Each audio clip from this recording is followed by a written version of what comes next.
que ha venido, y a VB Group, a los hermanos Espinos que siempre nos ayudan y nos patrocinan este tipo de eventos. Esto es un ciclo que llamamos Nuevos Retos, Nuevas Respuestas. Invitamos a todos los partidos políticos a que nos vengan a contar el camino que quieren recorrer en el futuro. Hoy tenemos a Santiago Abascal, tercera fuerza en general en España, pero en muchas capitales y en muchas provincias es la segunda. Es un honor, muchísimas gracias, porque sé que tampoco es habitual que lo hagáis y os hayáis prestado a estar con nosotros este rato. Gracias también al equipo de Madrid Foro Empresarial, a Paloma, a Bea y a Manu, que sin ellos esto sería imposible, no solo esto, sino Madrid Foro Empresarial, eso tenerlo claro. Y muchas gracias a todos los socios que nos acompañan. Y los que no sean socios, lo mejor que pueden hacer hoy, seguro, antes de irse a dormir, es sumarse al proyecto Madrid Foro Empresarial.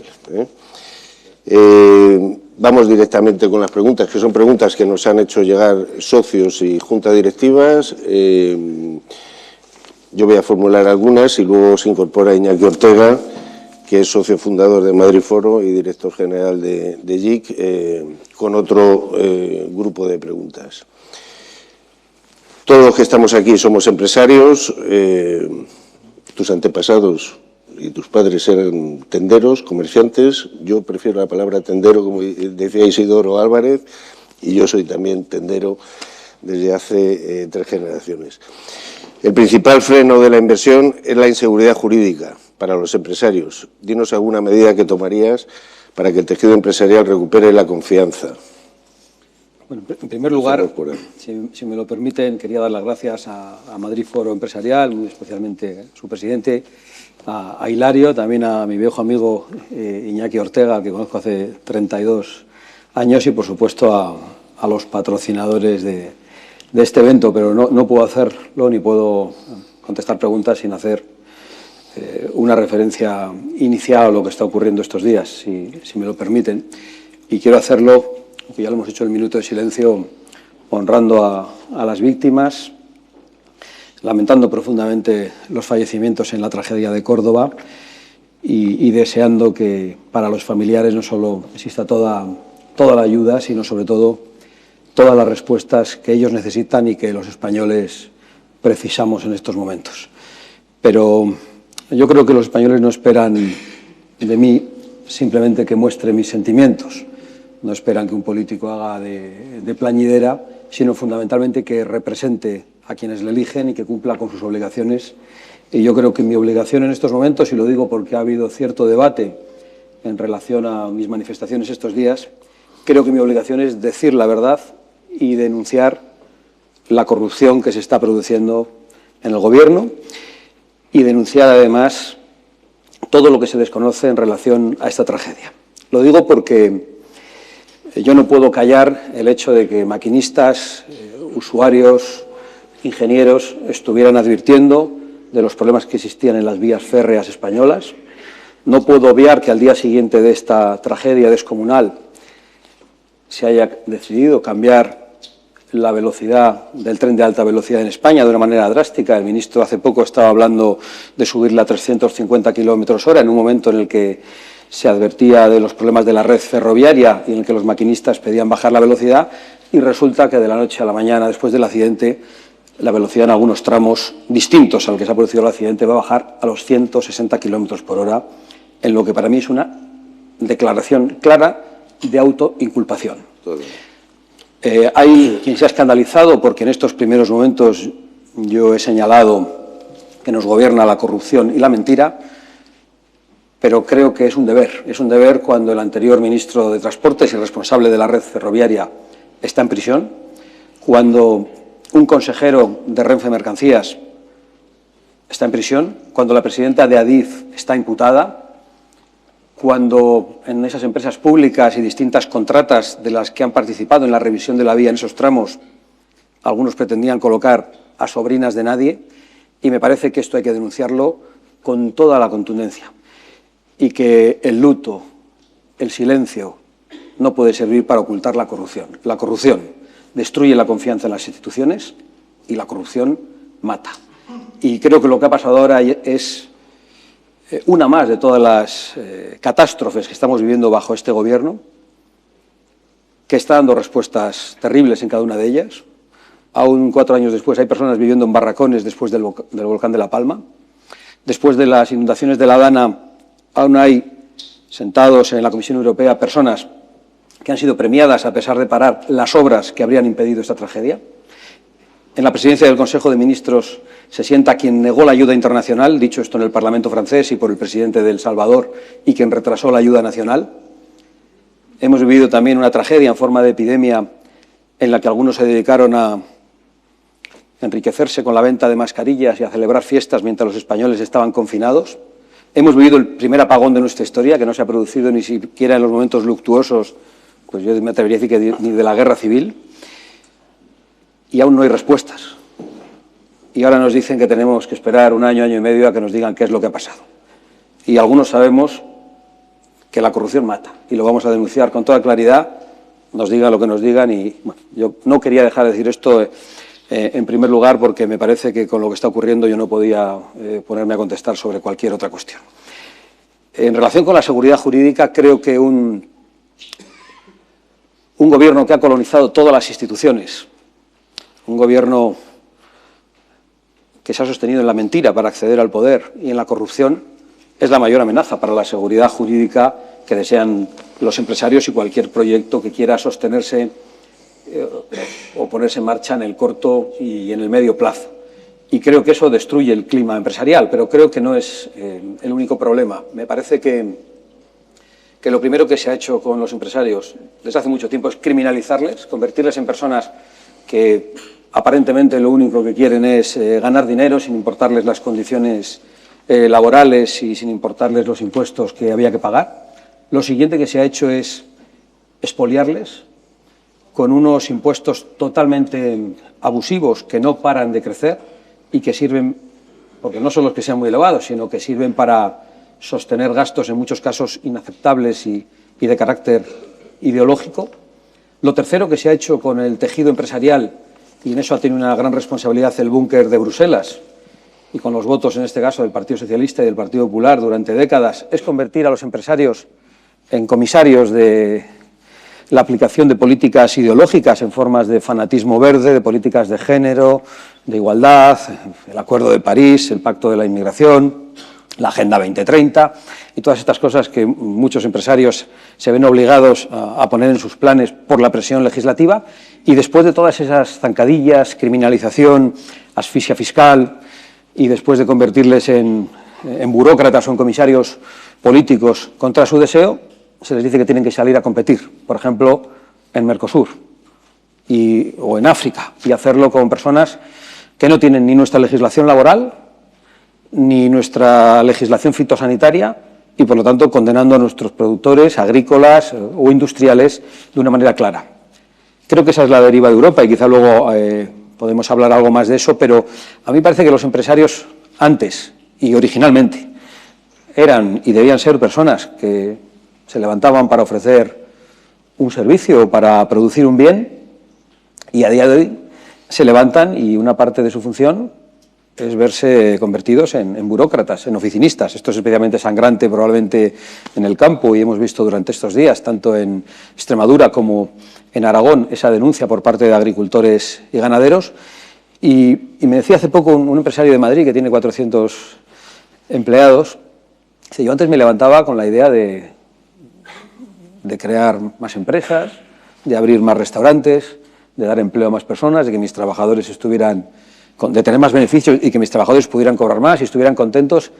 Y ahora, en cambio, me levanto todas las mañanas y una parte del tiempo lo tengo que dedicar a defenderme de la Administración. Yo creo que eso no puede ser y eso condena a un país a la pobreza. Está claro. En la primera intervención que has hecho, con la fotografía que has hecho de la situación que estamos viviendo en los últimos días, estoy convencido y te apoyo al 100%. Creo que falta gestión, creo que las personas que están a la cabeza no saben gestionar, y y el tema de mantenimiento, de inversión y mantenimiento de todas las infraestructuras creo que se ha venido abajo. Y por desgracia ya veremos a ver qué medidas se toman para que esto no vaya más. Pero el deterioro que hay de falta de inversión y falta de mantenimiento creo que lo podemos empezar a ver. Yo la verdad es que un poco la red ferroviaria, pero conocía esas denuncias, utilizo mucho más las carreteras, viajando por toda España, y yo creo que cualquiera que viaje por las carreteras también es consciente del mantenimiento de las autovías. Cualquiera que acceda a los hospitales con profesionales excelentes, ve cómo las habitaciones están desconchadas, cómo hay listas de espera, cómo el mantenimiento brilla por su ausencia, y yo creo que hay una percepción generalizada de que se están degradando las instituciones públicas. Algunos llegan a hablar de tercermundialización de nuestros servicios públicos, están colapsando en muchísimos aspectos y, sin embargo, estamos en récord de recaudación pública. Y yo creo que eso nos tiene que llevar a una reflexión. ¿En qué se está gastando el dinero de los españoles? Creo que demasiadas veces en ideologías, en sostener a una sociedad civil subvencionada. Yo me alegro de conocer que Madrid Foro Empresarial es una organización que se sostiene con las aportaciones de sus socios y que ha renunciado a manejar dinero público. Creo que esa es la verdadera sociedad civil y creo que lo deseable es que partidos, sindicatos, organizaciones patronales y ONGs se sostuvieran con las aportaciones de quienes quieren formar parte de esas organizaciones y que el dinero de los españoles que se obtiene en forma de impuestos estuviese encaminado a lo esencial, a nuestra seguridad, a nuestra salud, a la educación, es decir, a las políticas verdaderamente importantes, y que no fuese a la ideología ni a políticas suicidas que no solo cuestan dinero, sino que provocan pobreza, y podríamos luego hablar de la política energética. No, y está relacionado con un país que no tiene presupuesto desde hace unos cuantos años. Ese es el resultado. No se sabe dónde hay que gastar, en qué volumen, y año tras año llevamos 3 o 4 años sin presupuesto, y ese es el coste que estamos viviendo hoy también. Bueno, a mí me parece que la ausencia de presupuesto en España es un escándalo que se está normalizando, pero se está normalizando como consecuencia de la sucesión de escándalos. Yo contaba estos días que hace 10 años veíamos en las noticias la dimisión de un ministro alemán porque había copiado un párrafo de su tesis doctoral y nos parecía normal. Hoy puede haber una persona que copia toda su tesis doctoral, que le da una cátedra a su señora sin tener una licenciatura universitaria, que ve a todo su entorno imputado y, sin embargo, nadie asume responsabilidades, ni ante las catástrofes que hemos padecido, ni ante la que hemos padecido estos días. Yo creo que los españoles están ya muy hartos y tienen una sensación muy desagradable, ¿no? Que es como la de, aunque nos estamos dando cuenta, ¿no? Que es como la de la rana cocida a fuego lento, ¿no? Que no salta porque todo se va produciendo poco a poco, es una detrás de otra y te vas acostumbrando, ¿no? Y eso es algo que no podemos aceptar, y por eso yo me veo en la obligación de denunciar las cosas con esta crudeza que a algunos incomoda y que a algunos parece tan poco institucional. Pero yo creo que el luto y el respeto a las víctimas de tantas cosas no puede servir para callar la verdad. En el tema de fiscalidad y presión impositiva, aunque la has medio contestado, pero ¿es compatible este nivel de presión fiscal a los empresarios con crear empresas sólidas y empleo estable, o estamos enviando el mensaje de que en España es mejor no crecer? ¿Puede un país prosperar castigando sistemáticamente a quienes generan riqueza y empleo? Rotundamente no. Yo creo que un país no puede prosperar con este modelo. Yo desconfío absolutamente de los datos macroeconómicos ofrecidos por el Gobierno. He de decir que desconfío de las cuentas públicas y que estoy convencido de que cuando logremos echar a este Gobierno vamos a descubrir que las cuentas públicas están falseadas, que no son las que estamos conociendo. Vamos a descubrir cosas muy desagradables, y yo también quiero decir que algunos estamos comprometidos a que una vez más no se haga pelillos a la mar, sino que quienes han falseado las cuentas públicas, y eso lo vamos a saber más pronto que tarde, asuman responsabilidades y se acaben sentando en el banquillo.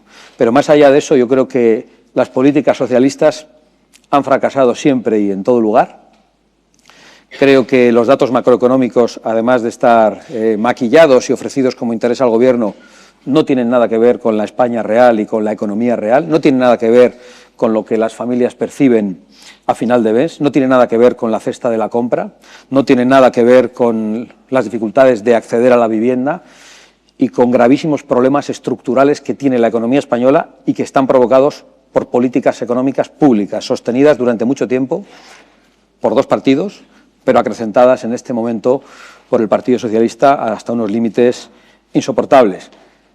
Creo que han sido 97 las subidas fiscales de este Gobierno, que se han sumado a los impuestos socialistas que ya pusieron Rajoy y Montoro.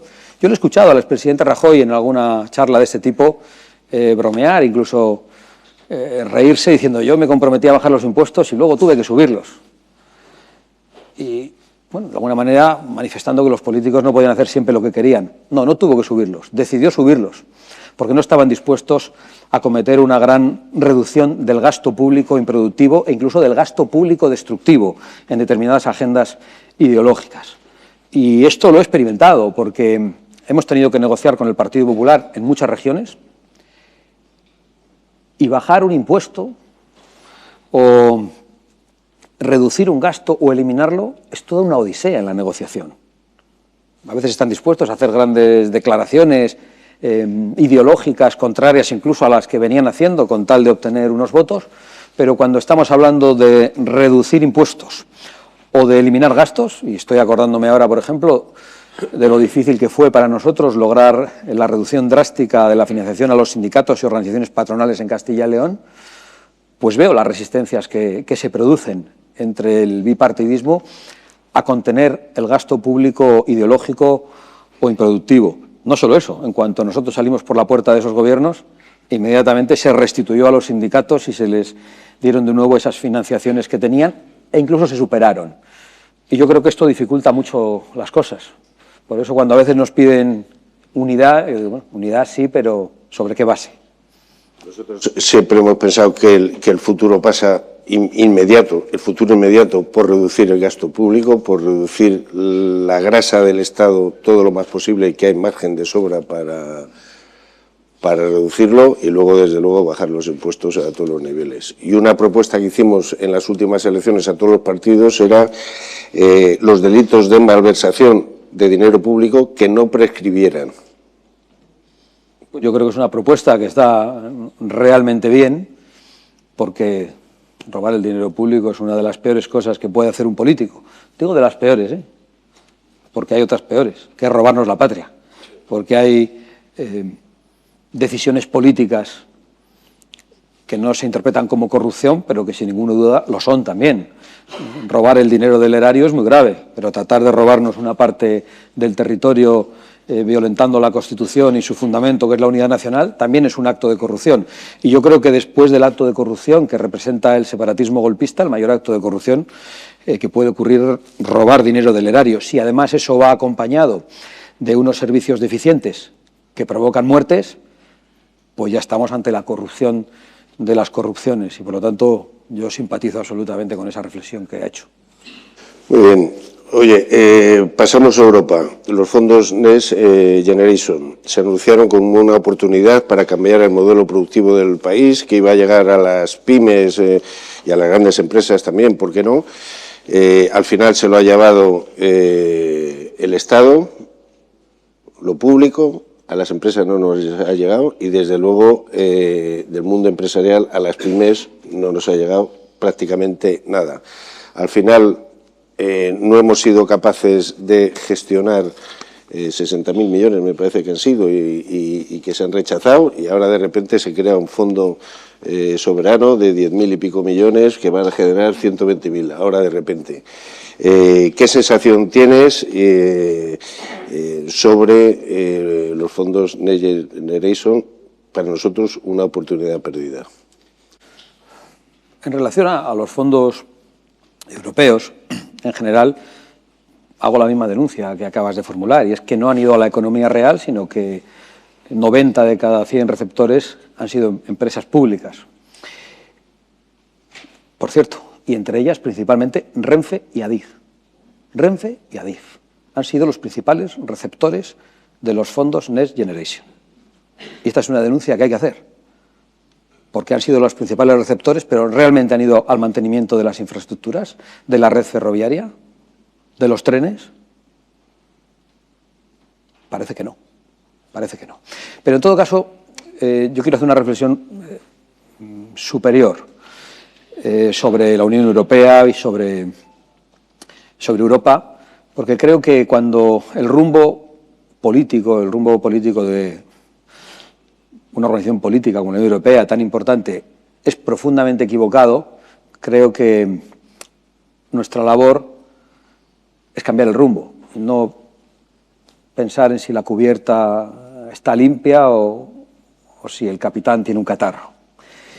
Y por lo tanto creo que lo de los fondos europeos es una cosa muy pequeña de todo lo que está pasando en la Unión Europea, donde hay teóricos del decrecimiento económico, donde se han hecho políticas suicidas contra la energía y contra la propia soberanía energética de las naciones europeas, con la persecución de la energía nuclear, con la voladura de las centrales térmicas, con la criminalización de la exploración de nuestras tierras raras y de la búsqueda de minerales. En el Parlamento español se prohibió, con el voto en contra de Vox únicamente, la exploración y explotación de nuestras tierras raras y recursos minerales en la anterior legislatura. Y yo creo que la Unión Europea tiene que cambiar de rumbo. No todo pueden ser parches, fondos europeos, política agraria común. Tenemos que reindustrializar Europa, tenemos que hacer viable otra vez nuestra agricultura, tiene que poder ser competitiva y para eso hay que hacer muchas cosas. Cambiar el rumbo para mí significa explorar todos nuestros recursos naturales y explotarlos, significa aprovechar todas las fuentes de energía, desde la energía nuclear hasta la energía térmica, pasando, por supuesto, por las energías renovables como la solar y la eólica, contra la que nosotros no tenemos nada. Hombre, no nos gusta que se pongan molinos en paisajes emblemáticos.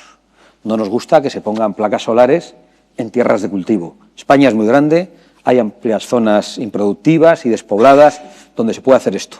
Y España, concretamente, creo que sería un país, desde un punto de vista energético, puntero, por muchas razones, porque hay sol, hay viento, hay desniveles para los saltos de agua, y si no quisiéramos suicidarnos, y somos los únicos empeñados en ello, porque incluso la Unión Europea ha dado marcha atrás en el suicidio nuclear, pues si no siguiésemos empeñados en eso, como estamos viendo ahora con el cierre de la central de Almaraz, donde el gobierno del Partido Popular se negó a quitar la ecotasa, que también dificulta el sostenimiento económico y la viabilidad de esa central, pues España estaría en unas condiciones mucho mejores. Y eso valdría para Europa.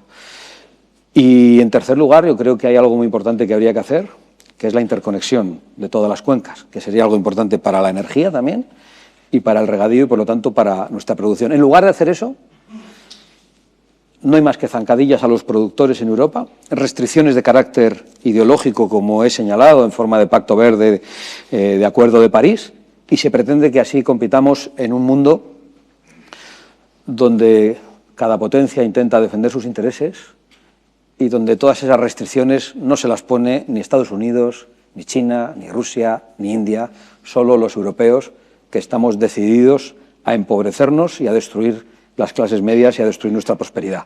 Y yo creo que hay que cambiar ese rumbo. Que hablar de los fondos europeos es importante, o hablar de la PAC, pero creo que son cosas pequeñas al lado de la gravedad del rumbo que ha tomado la política europea. Totalmente de acuerdo. La siguiente pregunta era de energía y energía nuclear, pero ya la has contestado. Pasamos directamente a hablar del futuro de los jóvenes. Hay una preocupación en la sociedad española, el futuro de los jóvenes, dificultad para acceder a la vivienda, precariedad laboral, fuga de talento.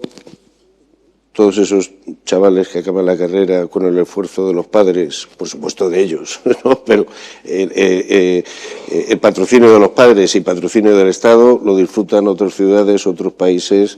¿Qué esperanza, qué crees que debemos trasladarles? El cambio de rumbo total, porque con estas políticas no hay esperanza. Yo creo que los jóvenes tienen los mismos anhelos que los jóvenes de hace 40, 60 años, más allá de los cambios políticos profundos o de los cambios tecnológicos, pero creo que el anhelo de un joven es tener un hogar, poder formar una familia, poder tener una patria, poder echar raíces. Creo que es un anhelo antropológico. Luego siempre hay aventureros, eso también está en nuestra antropología, pero creo que un joven de hoy quiere lo mismo que querían sus padres. Y creo que hay una gran desesperanza en los jóvenes porque ven que no pueden tenerlo. Ven que hay unos salarios bajos, incompatibles con el coste de la vida, muy especialmente incompatibles con el coste brutal de la vivienda, que es el bien de primera necesidad por excelencia y que se ha convertido en algo completamente inalcanzable, y eso está conduciendo a un exilio de jóvenes formados. Estamos exportando jóvenes formados con un esfuerzo público, con un esfuerzo de las familias, y que se están yendo a otros países, alejándose de sus padres, de sus abuelos, y probablemente en la incertidumbre de no saber si podrán volver. Yo creo que un joven tiene que tener derecho a echar raíces, derecho también a emigrar y a ser aventurero si quiere, pero tiene que tener derecho a echar raíces, y eso hoy en España es incompatible. Estamos expulsando talento mientras atraemos personas con baja capacitación y, en muchos casos, directamente bocas que alimentar de otros lugares. Se está produciendo una sustitución de la juventud española que ha visto que si los españoles están en segundo lugar en estos momentos en España para las administraciones públicas, los españoles más jóvenes ya están directamente en el ultimísimo lugar. Creo que el cambio de rumbo es necesario, para eso hay que hacer políticas económicas drásticas. Yo he traído aquí nuestro programa económico, creo que por ahí está José María Figaredo, si ha llegado, sí, ahí le veo, que es nuestro hombre en economía y al que acabamos de nombrar además portavoz de regulación, que nos parece una de las grandes tareas políticas del momento. Y yo creo que un cambio en las políticas económicas y un cambio en las políticas de vivienda, con un esfuerzo de construcción de vivienda pública, con una liberalización del suelo para construir en todos los lugares que no estén estrictamente protegidos, con el planteamiento de subir en alturas, de cambio de legislación y, por supuesto, de la eliminación o la bajada drástica de todos los impuestos asociados a la vivienda, que es un bien de primera necesidad. La Administración, el Estado, los partidos políticos no pueden seguir engordando y alimentándose de algo tan importante como es la vivienda, a la que no pueden acceder ya los jóvenes. Y creo que esta es la gran denuncia que hay que hacer hoy para el futuro de los jóvenes, que yo, aunque tenga la obligación de dar esperanza, también tengo la obligación de decir verdades. Creo que no es nada halagüeño si las cosas no cambian profundamente. Muchas gracias, Santi. Ahora el segundo bloque, Iñaki. Bueno, no, para hacerlo formalmente, que me caigo. Ya lo adelantaste, Hilario Iñaki Ortega, socio fundador de Madrid Foro Empresarial y director general de JIC aquí en Madrid. Va a ser ahora, Santiago, te puedo tutear ya, ¿no? A estas alturas. ¿Quién será quien te traslade estas preguntas que nos han hecho llegar? Pasa, Iñaki, por favor, socios, mesas de trabajo de Madrid Foro Empresarial. Iñaki, todo tuyo. Estupendo, muchas gracias. Buenos días a todos. Santiago, Santi, a mí me toca hacer portavoz de los que están en la sala y todos ellos son directivos, son empresarios, son comerciantes, dirigen sus empresas y en los consejos de administración, en los comités de dirección, pues se hablan de muchas cosas y esas cosas que se hablan en los consejos y en los comités de dirección es lo que quiero preguntarte yo hoy aquí. En esos comités hablan, por ejemplo, de qué desayunas. ¿De qué desayunas? Porque se te ve muy bien, o sea, has adelgazado, estás muy en forma. ¿Nos puedes contar algo sobre tu vida, cómo ha cambiado en los últimos tiempos? ¿Estás más en forma? Porque los líderes tienen que tener, ¿verdad? Desde la Roma clásica nos hablaban de la mens sana in corpore sano. ¿Estás sano, Santi? Frecuento poco los médicos, lo cual yo sé que es un riesgo y del que me advertí hace poco un buen amigo. He tratado de cuidarme siempre haciendo deporte, pero desgraciadamente la actividad política y sobre todo cuando en vez de concentrar las elecciones las quieren convocar una detrás de otra, pues la actividad deportiva es imposible. Con lo cual lo que he hecho es cerrar el pico, que es lo que me dice mi madre que hay que hacer, no dejar de hablar, pero sí comer de una manera distinta y procuro comer sano y no comer pues azúcares, hidratos de carbono y estas cosas. Hoy he desayunado un aguacate y jamón, pero porque no había huevos. Pero muchos más huevos de los que decían antes. Decían, solo se puede comer 2 huevos a la semana, el colesterol. Muchos más. Entonces yo, procuro hacer esas cosas, pero seguiré el consejo de un buen amigo que dice que además de hacer eso, porque yo no quiero dar consejos de alimentación ni de deporte a nadie, ni de si hay que vacunarse o no, ni estas cosas. Más allá de eso, pues también habrá que hacerse chequeos de vez en cuando, ¿no? Claro que sí. Era una broma para empezar. Las preguntas son cuestiones que están en la cabeza alrededor de Vox, alrededor de su presidente. Y tenemos hoy la suerte de tener a tu equipo aquí, José Antonio Fuster, a José María Figaredo y otros colegas, pero en los últimos tiempos pues algunas portavoces, algunas caras conocidas de Vox, pues con las que mucha gente pues se identificaba, pues han pasado a otras posiciones, ¿no? Entonces hay algunas preguntas que hemos recibido alrededor de qué es lo que pasa en Vox, esos cambios de caras, cómo es la vida interna de un partido, por qué pues algunas personas dejan de estar en la primera plana. ¿Qué es lo que está pasando en Vox? Si está pasando algo, Santi. Bueno, en Vox está pasando que las cosas van muy bien y que Vox tiene grandes perspectivas. Yo iba a decir que me sorprende esta pregunta, pero la verdad es que no. Estoy acostumbrado a esa pregunta. Pero sí me sorprende desde la perspectiva de que solo nos lo hacen a nosotros. El Partido Popular ha cambiado de presidente y al día siguiente, ¿no? Al mes, ya nadie le preguntaba al señor Feijóo que era del presidente anterior, ¿no? Incluso ha tenido el Partido Popular, en este periodo del que estamos en las instituciones en Vox, yo creo que ha tenido más secretarios generales y portavoces en el Parlamento que nosotros. Y esto solo ocurre, este debate solo ocurre en torno a Vox. Yo me lo tomo como un halago, la gente está preocupada con Vox, hay gente que quiere a Vox y plantea estas cosas, pero como ustedes son directivos, CEOs, propietarios de empresas, supongo que están acostumbrados a ver los resultados, ¿no?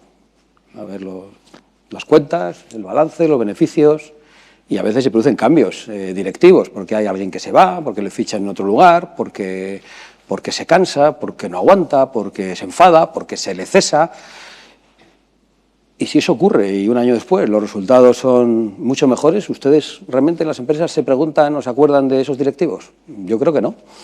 Yo creo que cuando las empresas van bien, y Vox va bien, Vox está obteniendo mejores resultados en las elecciones que se presentan, mejores que nunca, y tiene mejores perspectivas electorales que nunca, pues esa es una reflexión que se produce fuera de nosotros y que nos sorprende. Dicho lo cual, y con el mejor deseo para esas personas que han salido de Vox voluntariamente o a regañadientes, como ustedes están al frente de empresas y seguro que están buscando talento, pues yo les animo a que cuenten con alguna de esas personas. Y añado otra cosa. A mí esta pregunta, ya he dicho que no me sorprende tanto, aunque he dicho eso, y tampoco me molesta. Aunque sí me puede molestar un poco en lo que puede tener, no de aprecio a las personas que han estado, sino de aparente menosprecio a quienes están. Y yo quiero decir que tengo un equipo excepcional, tanto en el Parlamento, con un secretario general del Congreso de los Diputados y portavoz de Economía que está aquí, José María Figaredo, como gente como José Antonio Fuster en Madrid, como Isabel Pérez Moñino, como otras muchas personas que ahora mismo no están aquí. Y es un equipo excelente. Y es el equipo que está teniendo estos resultados. Y eso es lo que les pediría que ustedes no olviden.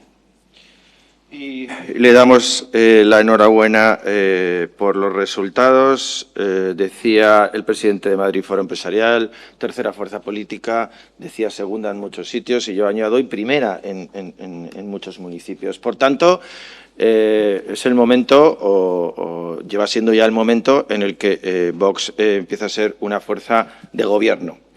También alguna de las preguntas que nos ha llegado es, hace unos años empezó con Castilla y León, previamente también pues en otras comunidades autónomas, Vox entró en los gobiernos. Luego una decisión por parte de los órganos de gobierno de Vox de que salía de los gobiernos.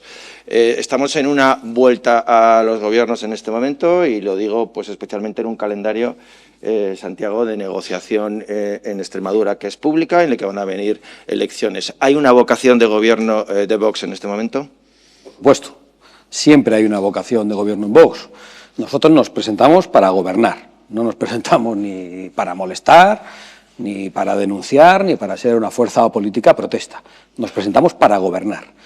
Pero no nos presentamos para que una serie de señores sienten el culo en unos sillones y no cambie nada. Esa es la razón por la que nosotros decidimos, en un momento dado, abandonar los gobiernos. Creo que es una decisión que no ha tomado de esa forma y en tantos gobiernos y tan poco tiempo después de llegar a ellos ninguna fuerza política en España en toda la democracia. para no traicionar nuestro compromiso con los electores y lo que entendíamos que era nuestro acuerdo con el Partido Popular, roto por una traición, por un engaño, por una estafa en forma de reparto de la inmigración ilegal y, por lo tanto, de la ruina y de la inseguridad por toda España, decidimos abandonar los gobiernos y dar instrucciones a todos nuestros cargos que dimitieran, que dejaran los coches oficiales, que dejaran sus despachos y que volviéramos a la oposición, en la que, por cierto, no hemos tumbado los gobiernos, no hemos hecho mociones de censura con la izquierda, ni nada parecido. Pero nuestra vocación es siempre gobernar, pero para hacer cosas, no para vegetar, no para que el rumbo no sea cambiado, porque eso creo que está muy alejado de nuestra misión, no nos lo perdonarían y no nos lo perdonaríamos. Quiero aprovechar para saludar a Daniel Cuevas de Philip Morris, a Jorge Espinós de WB. Ya hemos saludado de WB el grupo de viajes español. Hemos saludado también a José Vicente Marco de Ibercaja. Sin Philip Morris, sin WB Group, sin Ibercaja es muy difícil poder llevar a cabo este tipo de actos y mantener también pues, la sociedad civil viva, independiente, como decíais los dos, de subvenciones y de servidumbres políticas. Estos días, Santiago, se está celebrando en las montañas suizas de Davos el Foro Económico Mundial. El presidente Trump tendrá una intervención en el día de hoy. La agenda política internacional está como está. Estamos viviendo situaciones que pensábamos que eran inéditas. Tú tienes una buena agenda internacional. Sabemos de tu amistad con el presidente de Argentina, con la primera ministra de Italia, también una relación fluida con todo lo que es el movimiento Trump y con el propio presidente Trump. ¿Cómo estás viendo esta situación? ¿Crees que estamos ante una refundación del mundo tal y como lo hemos conocido? ¿Crees que es una oportunidad para nuestro país, que es lo que realmente nos importa? Lo observo con gran preocupación, pero también con gran esperanza. Yo creo que en el riesgo hay esperanza, creo que están cambiando muchas cosas. Veremos qué se dice en Davos estos días. Hasta hace unos años todos decían lo mismo, todos, desde las democracias demoliberales hasta la China comunista, y desde hace poco han empezado a decirse cosas distintas en los foros internacionales, en las Naciones Unidas o en Davos, donde hemos escuchado discursos tremendamente contundentes del presidente Milei contra la Agenda 2030 y contra toda la ideología progre que estaba siendo impulsada a través de los distintos foros internacionales. Hemos escuchado a naciones... Perdón, no estaba tan sano.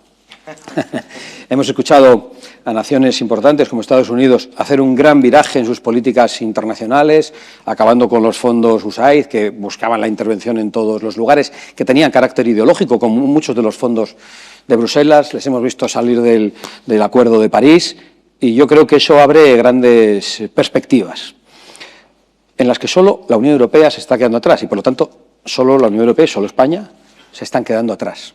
Y a mí eso me preocupa mucho. Hay una gran competencia entre las nuevas potencias. Creo que China, Rusia, Estados Unidos defienden sus intereses y la Unión Europea defiende intereses ideológicos. Y a mí eso me preocupa mucho. Yo he hecho un gran esfuerzo en todos estos años.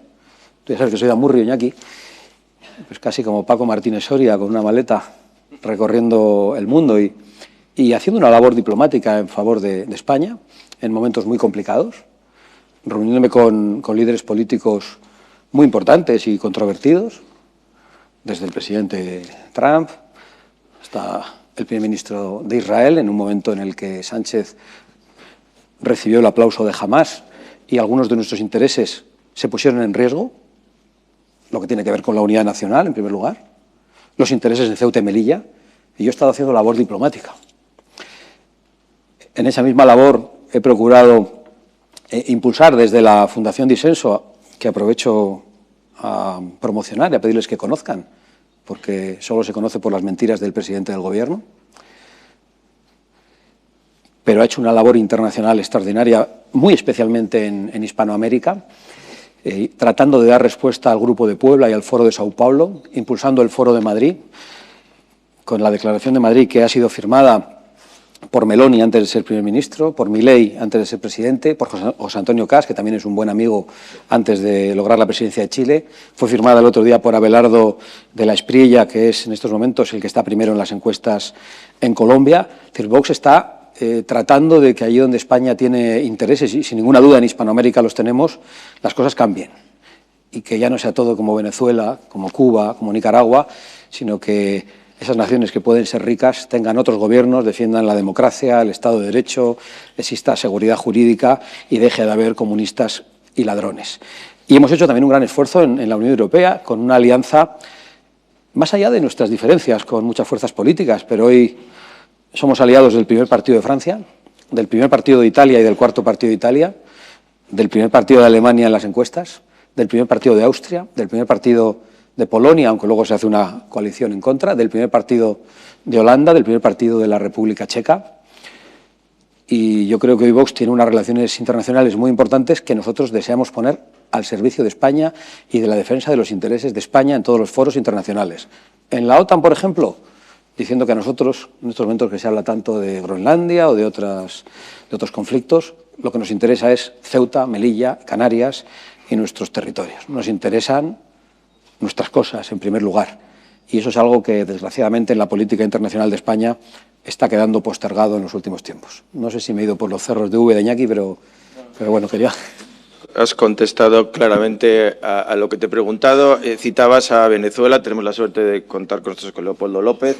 Y Leopoldo también representa su familia, su mujer, sus hijos, lo que es los represaliados, los exiliados, los damnificados del régimen de Venezuela. ¿Cómo estás siguiendo la crisis venezolana? ¿Qué papel puede jugar España? ¿Qué papel puede jugar Vox? ¿Estás jugando algún papel, Santi? Mejor que no jugara ningún papel en estos momentos, porque el que ha jugado a través del Gobierno de España, no reconociendo al presidente legítimo, Edmundo González Urrutia, y teniendo la labor opaca y lamentable del expresidente Zapatero en Venezuela, pues creo que para eso es mejor no jugar ningún papel. Yo estoy viendo con gran esperanza lo que está ocurriendo en estos momentos y me sumo a las palabras de María Corina Machado, que ve con esperanza el cambio, y de todos los opositores y exilados venezolanos que saben que hoy estamos mejor que hace un mes. Las cosas nos gustaría que fueran más rápido, pero quienes han hecho esa operación yo creo que quizás saben más que nosotros. Creo que los exilados y opositores venezolanos saben más que nosotros y saben que las cosas no pueden cambiar de la noche a la mañana. Pero yo tengo grandes esperanzas en que se abra un proceso de transición en Venezuela, en que pueda haber unas elecciones libres y en que toda la casta corrupta del régimen vaya poco a poco apartándose del poder en Venezuela. Y, por lo tanto, creo que hay que agradecer al presidente Trump la acción de sacar de Venezuela a Maduro y ponerle ante la justicia norteamericana. Digo esto porque había mucha gente que le hablabas de lo que ocurría en Venezuela, de las torturas, de los presos, de la pobreza extrema, de la incapacidad de acceder a lo más básico, que ya se acercaba a la de Cuba, que parece que solo son buenos en tener escoltas, ¿no? Y se los mandan además a Nicolás Maduro. Pues cuando les hablabas de eso a mucha gente parece que no le importaba. Oye, en cuanto ha ocurrido lo que ha ocurrido, empiezan a invocar el derecho internacional. Yo creo que el derecho internacional está para defender a los pueblos y no para proteger a los tiranos. Así que me alegro mucho de lo que ha pasado y espero que sigan pasando cosas y que Venezuela alcance la libertad y la democracia. Vamos a cambiar de tercio, volvemos a España. Hilario te ha preguntado por los jóvenes. Tú eres familia numerosa, eres una persona muy apegada a la familia. Siempre te he escuchado hablar de tu padre, de tu abuelo, de tu abueliña. Tienes hijos, tienes 5 hijos.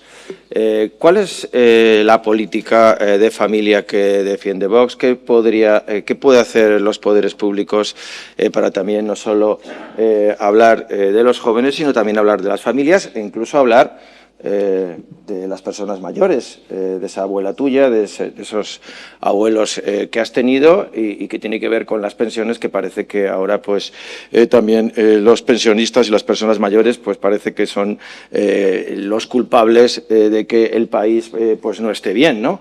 ¿Cuál es la posición que tienes en particular sobre este asunto? Primero respondo las políticas de familia y después sobre la cuestión de las pensiones, la brecha generacional y una confrontación generacional que no me gusta nada y me preocupa mucho. En política de familia creo que hay que hacer lo que han hecho los que lo están haciendo bien. Y pienso en Hungría y en Víktor Orbán. Lo digo porque en algunos lugares directamente te dan cheques por la natalidad. En Francia, en Alemania. Y yo creo que no hay que pagar dinero por tener hijos, porque, entre otras cosas, eso lleva a un problema. Y acaban teniendo en esas naciones los hijos pues los turcos o los argelinos o los marroquíes. En Hungría han hecho una política que no es directamente la entrega de dinero a las familias por hijo, sino una política fiscal, que llega incluso a que a partir del tercer hijo, y creo que ahora lo van a bajar al segundo hijo, las mujeres dejan de pagar el impuesto de la renta física de por vida.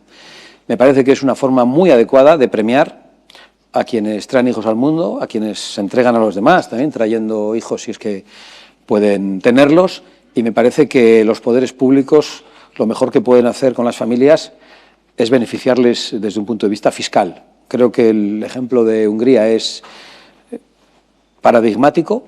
Han logrado que repunte ligeramente la natalidad en Hungría, mucho menos de lo que probablemente nos gustaría, porque estamos quizá también ante un problema cultural que tiene que ver con cambios en las personas, en sus anhelos, en el hedonismo, el deseo de viajar, el de no tener responsabilidades. Pues bueno, eso probablemente se está abriendo paso en el mundo, pero hay muchas personas que desean tener hijos, que desean formar familias y no pueden. Y yo creo que la forma de ayudarles claramente es esa. Y en cuanto a los mayores que han trabajado para tener esas pensiones, muchas veces pensiones que no les alcanzan precisamente para vivir holgadamente, yo quiero decir que tienen todo el derecho, que no pueden ser criminalizados, y yo animo a los jóvenes a no caer en esa lucha generacional en la que algunos probablemente quieran involucrarles. Creo que las sociedades hay que unirlas, no hay que enfrentarlas ni por sexos, como se ha hecho con las leyes de género, ni con leyes fratricidas como la ley de memoria histórica, ni con enfrentamientos generacionales. Creo que los jóvenes tienen muchos motivos para estar enfadados, pero la culpa de sus problemas no es de sus mayores, no es de sus padres, no es de sus abuelos. Yo creo que es pues, de una casta política que se ha equivocado profundamente durante los últimos 40 años y que ha ido estropeando las cosas lentamente en España y en la Unión Europea. Y por eso yo animo a los chavales, lo hago muchas veces, a que no se enfrenten con sus mayores, pero que les pidan algo a cambio, que les pidan apoyo para un gran cambio. Lo digo porque los jóvenes son los adelantados de Vox en las familias y eso es algo que lo notamos en todos los lugares. Lo he notado hoy aquí, porque muchos de vosotros me dicen mi hijo, mi hija, tal, y son chavales muy pequeños en muchos casos, ¿no? No son ni mayores de edad, de 15 años. La izquierda ha dejado de pedir que se vote a los 16, por cierto. Así es, una... Voto a favor. Una clásica de la izquierda desde la transición española, ¿verdad? El Partido Comunista defendía la edad de los 16 de voto porque pensaban que entonces, ahora ya no, que la mayoría eran votantes de izquierdas, posibles votantes de izquierda. Santiago, España es un país de migrantes. Los españoles pues nos hemos ido a América, nos hemos ido a Suiza, nos hemos ido a Francia a trabajar. Tú formas parte de una estirpe que dejó su tierra, ¿no? Por parte de tu madre, Galicia, para venirse a buscarse una vida mejor.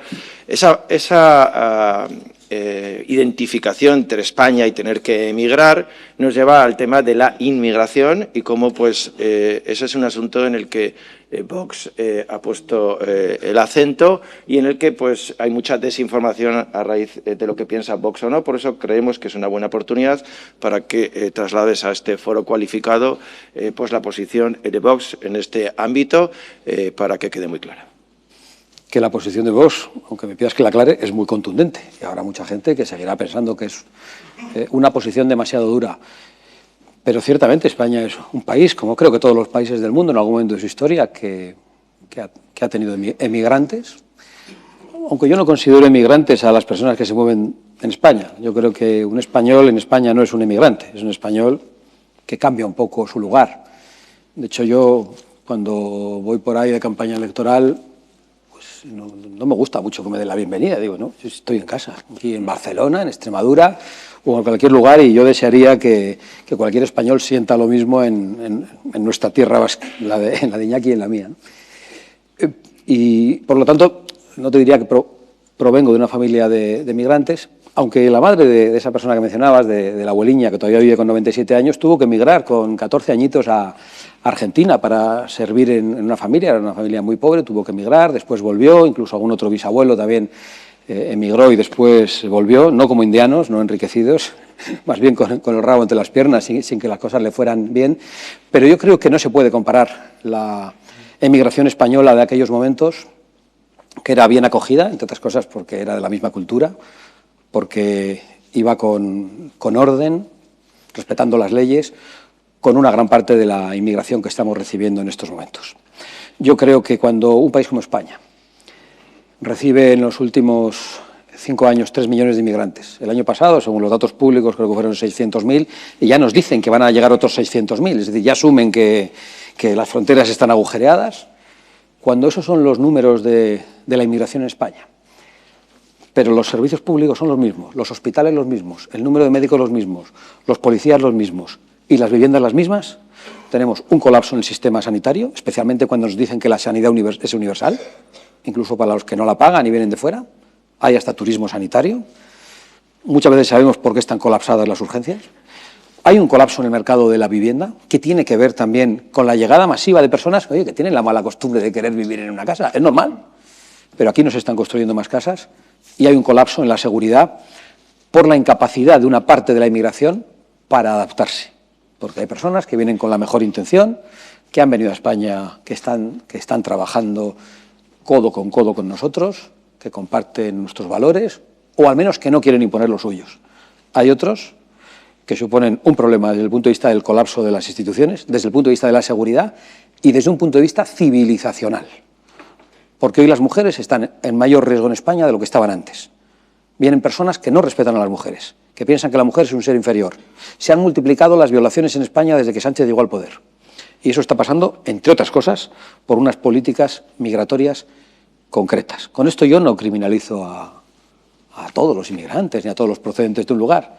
Solo estoy señalando datos que son ciertos y que son procedentes del Ministerio de Interior. Por lo tanto, serán incluso más graves de lo que conocemos. Yo creo que ante esto pues solo caben políticas drásticas. Creo que se tiene que producir la repatriación de quienes entran ilegalmente. España no puede lanzar el mensaje al mundo ni Europa de que el que llega ilegalmente al final pues se regulariza y no pasa nada. No puede ser que a nuestros ciudadanos les digamos que hay que cumplir la ley y a los que llegan de fuera no, y que además los acojamos en centros que nos cuestan más por cada persona que lo que nos cuesta mantener a nuestros abuelos. Creo que quienes llegan aquí cometen delitos, sean ilegales o legales, tienen que ser deportados y yo sé que los empresarios, además del expolio fiscal, de la hiperregulación, de la inseguridad jurídica, tienen otros problemas. Muchos me dicen que no encuentran mano de obra. Y dices que los españoles no quieren trabajar, ¿no? El paro entre los españoles es del 10%. El paro entre los extranjeros legales en España es del 15%. El paro entre los africanos legales en España es del 25%. Hay en España extranjeros legales que ni están trabajando ni quieren trabajar. Y creo que en eso también tiene que producirse un proceso de remigración de algunas personas. Es decir, el que viene a imponer religiones fanáticas, el que viene a robar, a matar, a violar o a vivir del esfuerzo de los demás, no tiene que estar en España. Los que están en España, aunque sean extranjeros, trabajando codo con codo, respetan nuestra manera de vivir y no quieren imponer la suya, desde luego son bienvenidos en España. Estamos casi oliendo el café que ha preparado Madrid Foro Empresarial para poder seguir charlando contigo, pero nos queda una pregunta, dos preguntas. Y una es, ¿qué les respondes o qué les dices a aquellos que pues dicen que si el Partido Popular y Vox fuesen juntos a unas elecciones, por ejemplo, las últimas elecciones generales, pues el presidente del Gobierno no sería Pedro Sánchez. ¿Qué les dices a esa petición que puede haber muchas personas que están en esta sala de una unión de la derecha española para evitar gobiernos de otro color? Bueno, en primer lugar, cuando se habla de la unidad de la derecha, yo creo que lo que tiene que unirse es el Partido Popular.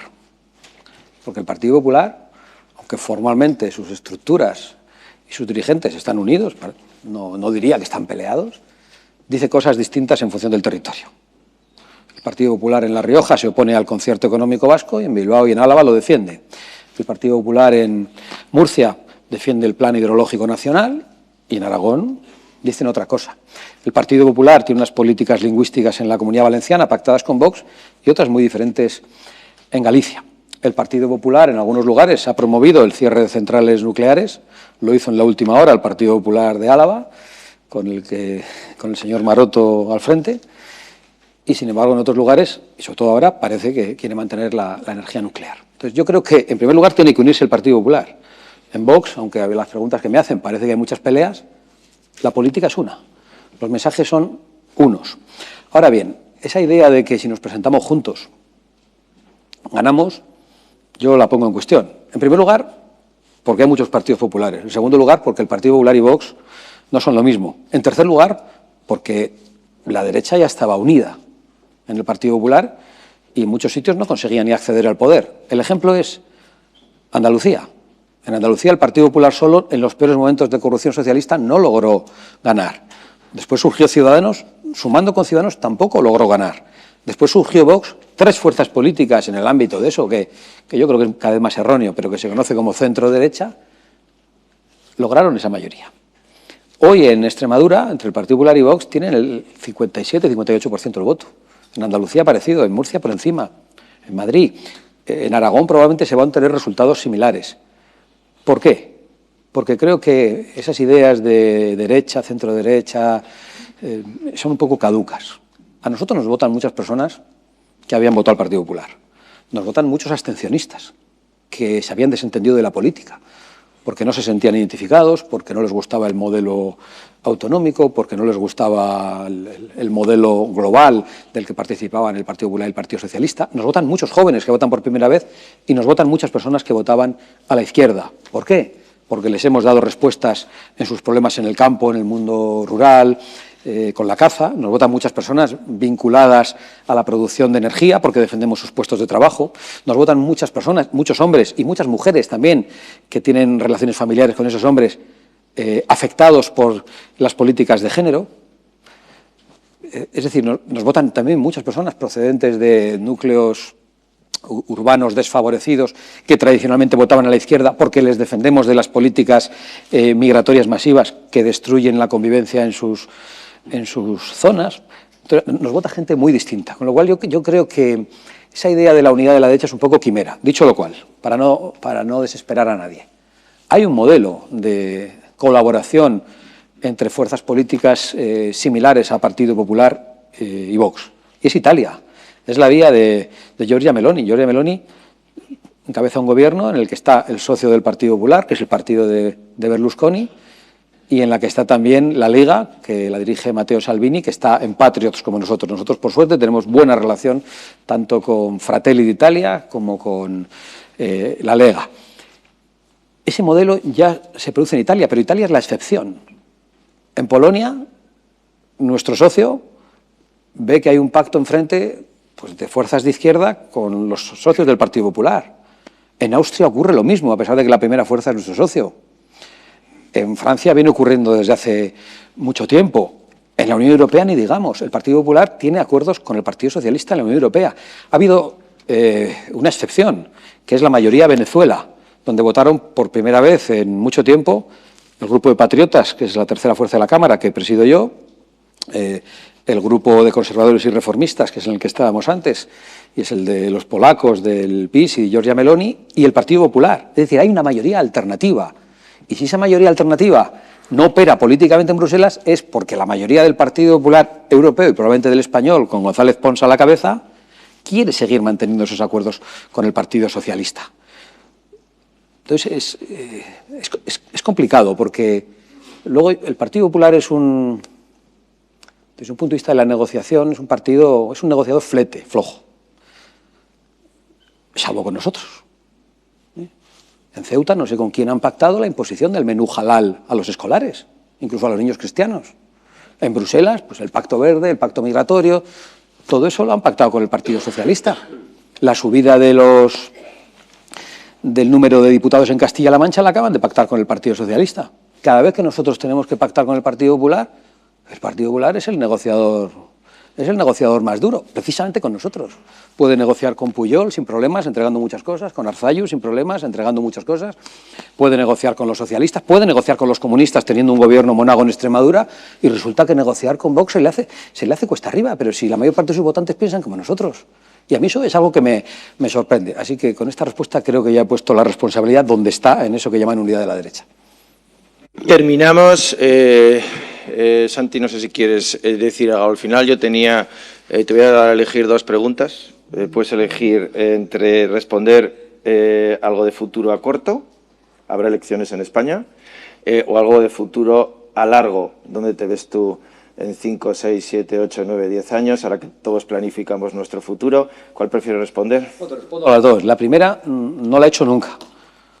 Yo me he dejado llevar por la ola, siempre he tenido un rumbo, pero no una pretensión personal. Francamente no sé dónde me veo. Me veo donde me toque, donde me elijan, y por supuesto asumiendo la responsabilidad que yo he contraído con los españoles al ponerme al frente del proyecto de Vox, con muchas dificultades políticas, personales, convirtiéndome en el ogro para una parte de la opinión publicada, que no pública, porque a mí por la calle no me molesta nadie, ni me insultan, ni me increpan, y no debo tener tan enfadados a los españoles. Francamente no sé dónde me veo, pero sí puedo decir que voy a asumir una responsabilidad. Respecto a si va a haber elecciones en España, pues a mí no me gusta hacer de futurólogo. Yo tiendo a pensar que Sánchez va a agotar la legislatura, porque creo que hoy el poder es lo único que le protege de sentarse en el banquillo. Si con todo lo que ha aguantado no ha convocado elecciones, si es capaz de estar sin presupuestos, con todo su entorno imputado, de soportar a su alrededor catástrofes de esta naturaleza en la que tienen tantas responsabilidades y no asumir responsabilidades, creo que no las va a asumir en ningún momento y que va a agotar la legislatura. Lo que sí digo es que España es nuestra patria, que es de todos, que es una patria maravillosa, que merece la pena y que hemos pasado por avatares históricos muy complicados a lo largo de nuestra historia. Algunos de ellos han durado siglos y siglos, pero cuando los españoles han tenido un proyecto, han sido capaces de recuperar su tierra. Yo creo que nosotros recuperaremos las riendas de nuestro destino, recuperaremos nuestra soberanía en el concierto internacional, formando parte de instituciones históricas cercanas a nosotros, como la Unión Europea o de otros foros internacionales, y que lograremos recuperar el futuro para los jóvenes.